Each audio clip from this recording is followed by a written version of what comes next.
Good evening. It's Wednesday, the 18th of January, and it's time for the news on RIK2.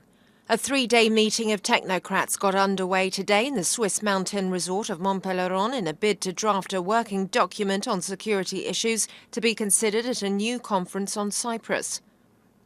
Participants to the working group are the Greek Cypriots, the Turkish Cypriots, and Cyprus's three guarantor powers, Greece, Britain and Turkey, with the European Union taking part as an interested party. Reliable sources quoted by the Cyprus news agency said that the technocrats will aim to put on paper the positions of the parties and then draft alternative scenarios relating to security and guarantees.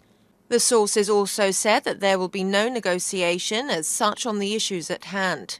The meeting is being presided over by United Nations Secretary-General Special Representative in Cyprus, Elizabeth Speha.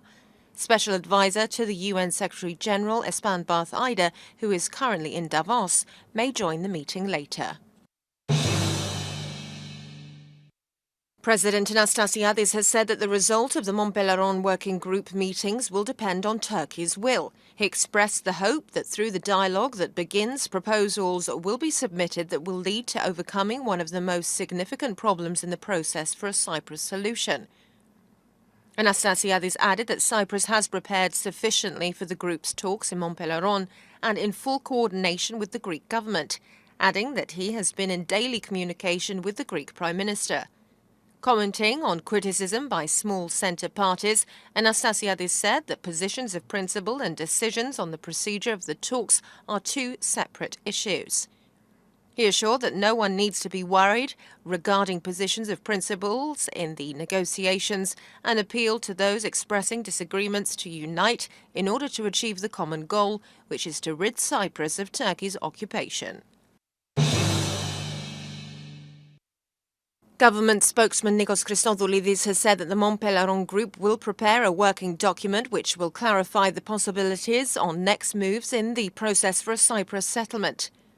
In an interview with our television station, Christodoulidis also commented on why the members of the Security Council were not represented at the Geneva conference, though invited by the UN Secretary-General. He said that Turkey raised objections to their presence at the conference. Greek Prime Minister Alexis Tsipras said today progress had been made in ending the decades-old stalemate on divided Cyprus, but urged Turkey to drop aggressive rhetoric to reach a deal. Tsipras told the Greek parliament that he was optimistic, but with prudence and responsibility, adding that Greece will continue to work hard in the hope of positive results in the near future. He stressed that a precondition to that is that the other side, and particularly Turkey, come to negotiations in a similar spirit, putting aside aggressive rhetoric and work seriously and responsibly. Turkish Cypriot leader Mustafa Kemal has said that the map tabled by President Anastasiadis at the Geneva talks cannot be accepted even by one Turkish Cypriot. President Anastasiadis has also said that the map Akinci tabled at the negotiations is far from what was expected. Akinci also lined behind Turkey's President Tayyip Erdogan in demanding that the only form of rotating presidency would be one period for the Turkish Cypriots and 2 periods for the Greek Cypriots. This claim, put forth by Erdogan for the first time last week, does not take into consideration that the Turkish Cypriots make only 1/5 of the population of Cyprus. Akinci also demanded that the Greek side pushes aside its position for no Turkish troops and guarantees after a solution, adding that arrangements about the presence of Turkish troops must be discussed. Antonio Tajani of Italy was elected President of the European Parliament yesterday, consolidating a conservative grip on key European Union institutions as the mainstream right and left struggle to unite against Eurosceptics. The new speaker, a 63-year-old former EU commissioner, relied for his victory on support from the ruling conservative parties of Britain and Poland, which are sharply critical of the EU.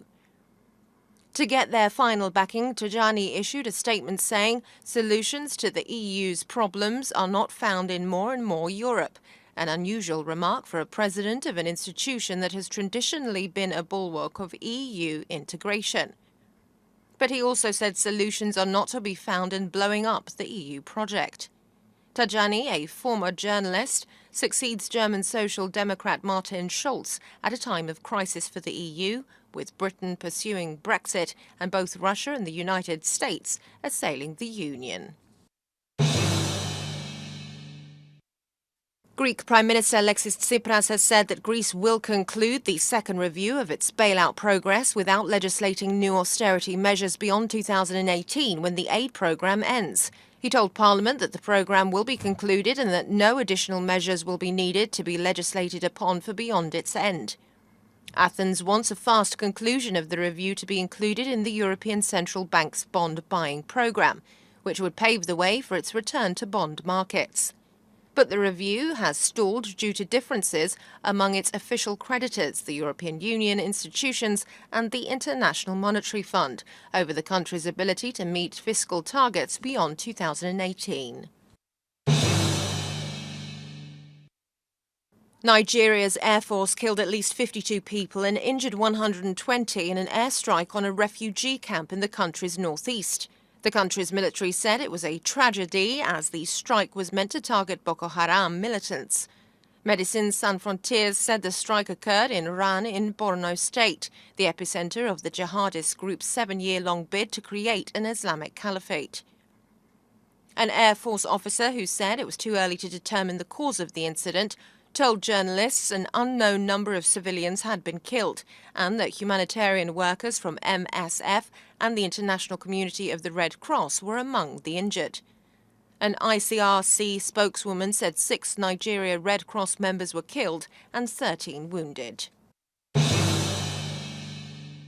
And now a look at the weather. It will be mainly fine tomorrow, with a local cloud cover in the afternoon. Winds will be moderate, southwesterly to northwesterly, force 4 over slight seas, which will become moderate in windward areas.